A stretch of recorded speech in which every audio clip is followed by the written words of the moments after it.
Hi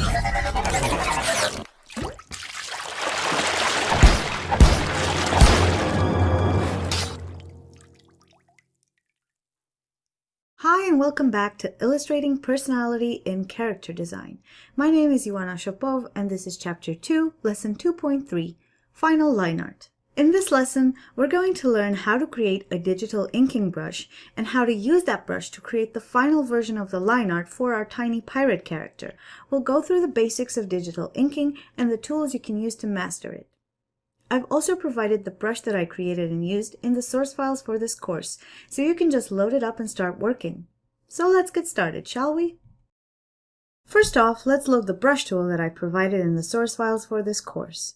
Go to the brush tool, click on the arrow in the right side of the tool, go to the More Options menu, and click on Load Brush Preset. Then just browse to the folder containing the source files and click on the ABR file called Inking Brush. Now, I'm going to show you how I created this brush, just in case you want to create your own. I'm going to access the Brush Preset panel, and I'm going to start off with a round, hard, and tapered standard brush tip shape. I'm going to set the spacing to 1%, and this is very important to get your lines fluid without any gaps in them. And then I'm going to modify the roundness variable so that our brush will have an elliptical shape instead of the perfectly round. Set it to about 80%, and then add an angle of 45 degrees. I also have the dual brush option activated, and this is because I like to have my brushes with some texture to them and sort of simulate the way traditional media works and looks.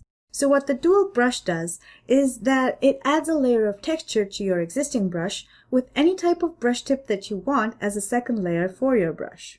You can also fiddle with the blending modes of the two brushes, the size, scatter, and count variables until you find something that you like. I'm going to work with the brush that I've already created for this course, but feel free to experiment. Now let's start the actual inking. Notice that I've set the opacity of the layer with our previous sketch to 40% so that I can clearly see what I'm doing on top. I'm going to create a new layer named Final Line Art that we'll be working on for this lesson. We're going to zoom in a bit since the line art is supposed to be clean and precise, so let's start out with his face, his most important feature. The first thing you'll notice is that my lines are not of the same thickness from start to finish. This is where your tablet's pressure sensitivity shines because it allows you, by varying the pressure with which you're drawing, to create dynamic, fluid strokes. Just lightly press your pen against the tablet when starting the stroke and gradually increase the pressure towards the body of the stroke while tapering it off again towards the end. It takes a lot of practice at first, but after a while you'll see that the control that you will gain over your stroke width will become better and better. Now this is a matter of style, but I prefer to have the thickest part of the stroke towards the middle and taper it out very much towards the ends. You can play around with the proportion of thickness to suit your preferences though. While we're talking stroke width, note that we won't be using the same one on all of our lines. Try to use thinner strokes for details and thicker ones for contours. Notice the little smile lines next to his eyes, the inner fold of his ear, and so forth. This contrast between strokes will make your drawing pop out even more and will create a visual hierarchy for the elements that make up your character so that it becomes much easier to perceive as a whole.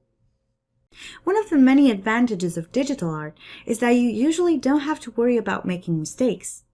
Even though the line art should be clean and precise, try to be relaxed and draw each stroke with confidence and purpose. If you don't get it right, you can always fall back on the eraser tool or undo and can always have another go at it. Knowing this, take chances with your strokes. Try to draw them in one movement of the hand so that they'll be as fluid as possible. To draw a longer line, like the contour of the head, we're going to have to go for little segments that blend together to get a nice fluid stroke. That is the best way to approach more challenging strokes, little by little, step by step, and focus on getting the thickness to match so that you don't have any weird gaps in your line art. I'm also going to add details within the line art that were not present in our previous sketch. These are mostly wrinkles in the clothes or very subtle textures like on the vest. Sometimes it's best to try to indicate different textures within the line art, even if you intend on adding color and texture afterwards. It just adds to the effect and makes the design more interesting. For the rest of the body, we'll just follow the same principles that we used in the inking of the head and the face. Just follow the lines of your previous sketch, going with thicker, more uniform strokes for the contours and thinner strokes for the details and textures that you add along the way.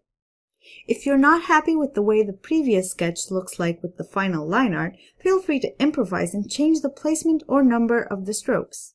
You can emphasize the worn-out quality of our pirate's cutlass by adding tiny details of texture to the blade. We can also make the handle more interesting using a rib design. In traditional inking, one might have to rotate the paper in order to get some lines nice and straight. Thankfully, we have that tool in Photoshop as well. Pressing R on your keyboard will activate the Rotate Canvas tool. Feel free to use it just like I am in order to make it easier to draw out some more difficult strokes. I especially use it when I have to draw curved strokes or just weird angles that maybe go against using a tablet in the first place. In successful character design, the devil is always in the details. The fact that the belt has a certain thickness and is not just a flat shape, just like the belt buckle, adds to the character's 3D quality. The wrinkles on the shirt also give the impression of volume. The seams on his pants and the varying thickness of the strokes add to this effect as well. Unless you want your character to appear flat as a styling choice, three-dimensionality is what we're going after, and if you put enough effort into making your character pop out in the line art stage, then it will definitely look amazing with textures, light, and shadow in the next stage. Now turn off the sketch layer and see how your finished line art turned out. Pretty nice, right? In the next lesson, we'll be adding base colors to this line art in preparation for the final stage of designing our character, the rendering of lights and shadows. We'll learn how to use Photoshop's tools to make filling in the base colors easier and faster than anything.